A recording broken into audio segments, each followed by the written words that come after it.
Thank you for joining another episode of Mind Shift Podcast, where we have grace and grit. I am your host, Iris, and I'm so glad that you are joining me today. We have an interesting topic we're going to be focusing on, and that is on grit. That's right. The determination and strength we need to overcome obstacles as we pursue our God-given dreams. As a Christian entrepreneur, grit means working hard, trusting in God's plan, and persevering through every challenge. So let's go.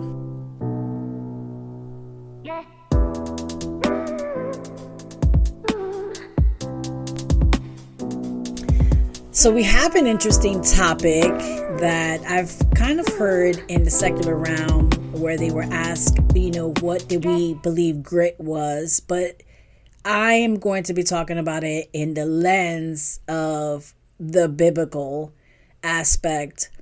And so we're going to start off with our scripture as James chapter 1, verse 2-4. And it reads, "Consider it pure joy, my brothers and sisters, that whenever you face trials of any kinds, because you know that the testing of your faith produces perseverance." This verse is kind of reminding us that challenges aren't just obstacles, they're opportunities for growth. I know it's kind of hard to see it when you're going through the obstacle, but there is opportunities of growth in it. So in the Greek aspect, the word trials means test or proving grounds. I like that. Proving grounds. Challenges refine us, helping us mature and become more complete in our faith. I don't know about you, but I'm a person who's up for a challenge. I guess I realized later on in life that I am kind of competitive. And And so when we decide to want to play games or do anything like sport related, I want to win.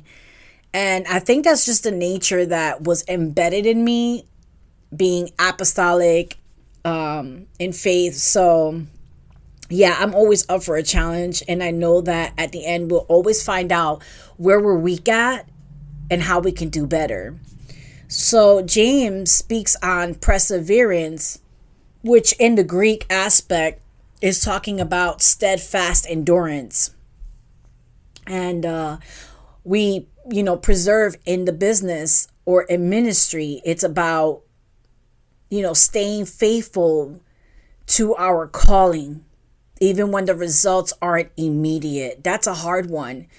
Often when we build companies, from the startup, we always, the engine runs slow. It takes time to get there. It takes time to see immediate results. And even after a year, you're still pursuing that. You don't see that immediate result. You kind of feel like, am I even doing what I was called to do? But you got to keep going, because the challenges may feel overwhelming, but you were called for this. So there's a grace on it. Each trial is going to strengthen us and our capacity to endure, and is also going to reinforce our faith in God's plan. So when we look at a setback, you might want to change your lens and begin to embrace it as a growth opportunity. Instead of seeing it as a challenge or a roadblock, take a different look, put on a different set of lenses, and view it as a part of God's process to refine something, or maybe even strengthen you for something greater. Identify in this moment a recent setback in your business. Let's take a look. Let's go back a minute. And we're going to look at, what was God teaching? What did you learn through that? Write down some of those insights, some of those lessons that you learned, because it's beneficial for someone else. It can help someone else not fall into the same thing and realize when it happens, what was God doing?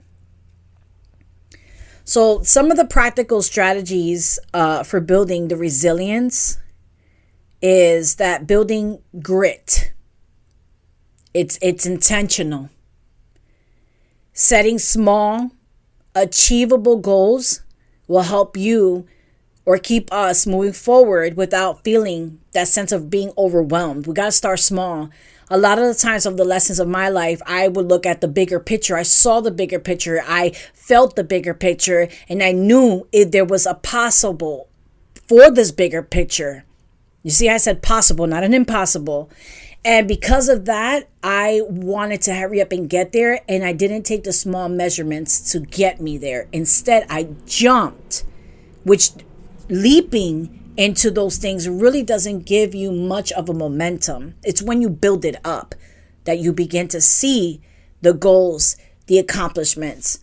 So those are hard lessons learned, but when you learn it, it's the reward. So maintaining a vision while breaking big challenges into measurable steps is important, because each step is the process. Each step is where you're progressing. Setting realistic goals allows us to celebrate the progress along the way. What does that mean? Let's give an example. I had, let's say, probably about 6 books that I had to produce because they were already written. The only thing I had to do was put it together and kind of distribute it. How was I going to do this? How can I make it where in a year I would produce these books that I'm seeing now and currently in my cart? Well, I got a board. You know, usually people, I remember doing a vision board one time. I wish I had it. Oh, it was a beautiful vision board. But I had this board. I went and got it. It divided in 3. And in the board, I set goals as, 3.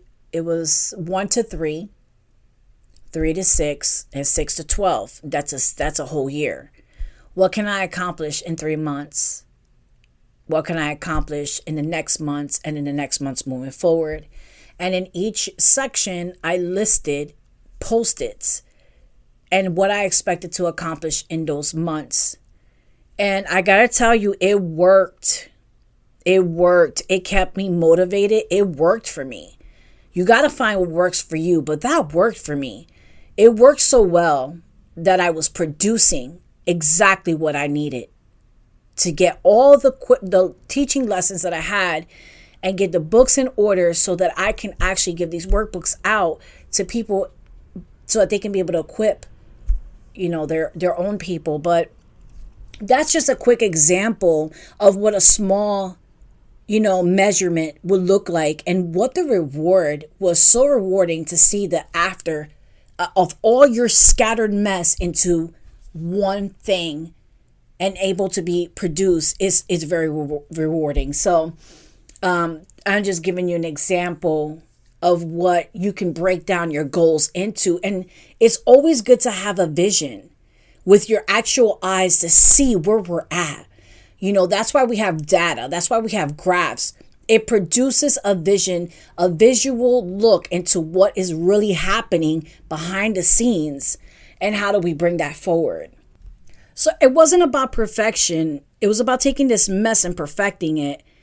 But at the same time, it was about the persistence of that growth. I started to learn things about myself, my capabilities that I did not know existed. So think of the grit in action, moving forward, even if it's one step at a time. Prevent burnout, because this can happen when your grit starts going. To prevent the burnout, you break up larger goals into smaller tasks, and you focus on the consistent daily actions, almost like what I spoke about with the board. You're going to celebrate those small milestones. Find people that you can celebrate with, so that way it builds the momentum to keep you, motivated, so you stay focused on what it is you're doing in your season. Practical strategies on habit formation is really what's happening here. One of the books that I consider reading, it's a very popular book right now, is The Atomic Habits by James Clear. The book offers insights on creating small, sustainable habits that will begin to build resilience over time. Take time to write down one small goal for this week that will help you tackle a large challenge in your business. Commit to making steady progress, and if it's just a small step each day, it's still progress. Grit and grace in decision making. So grit isn't just about pushing through, it's also about knowing when to yield to God's timing and direction. This is a big one. It's hard to find people who can sense the timing of God and the direction. I know when I'm being pulled back by God. Okay, take a rest. I need you to pull away. And I know when he's pushing me to go forward. So you need to learn how to balance the grit and the grace. Preserving without forcing outcomes. You don't want to force the outcome. Sometimes that looks like, a detour, which is actually a retour to God's direction. James encourages us to stay, to let the perseverance finish its work. Let the perseverance finish its work, which leads us to maturity and the completeness. So these little practical steps, it means surrendering the outcomes to God, trusting that his timing and his plan will ultimately shape us and our businesses in ways that are stronger and more impactful, more than what we can do. So when we're making tough decisions, you want to pause and you want to reflect and pray to God for clarity. Because letting go of the control is trusting in God. It's an act of grit and grace combined. It's important that moving forward in faith, even if the path isn't exactly as we planned. Think of a decision you're currently facing in your business where you need clarity. You need that wisdom. You need instruction. You need to take time and pray for guidance. There's no other, quick resolution for that. You have to ask God for direction. Ask God for the steps. And to give you peace in whatever the outcome is and how he leads you towards it. Let me pray for you. Lord, we thank you for your strength to persevere and the grace to trust you in your timing. As challenges arise, help us learn to lean on you, knowing that you are refining us as the refining fire, as the potter for greater things. May we grow in the resilience and walk boldly in your will. And we seal this prayer in Jesus' name.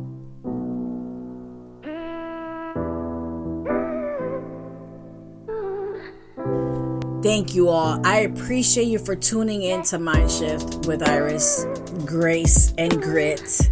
If you enjoyed today's episode, as always, don't forget, like, share, subscribe, so you won't miss any other future episodes. And if this message resonated with you, share it with someone who could use a little grace and grit in their own life. For more resources, blogs, and ways to connect, visit my website at www.irisleon.co. I love continuing this journey with you. Until the next time, keep growing, keep seeking, and keep moving forward in your faith.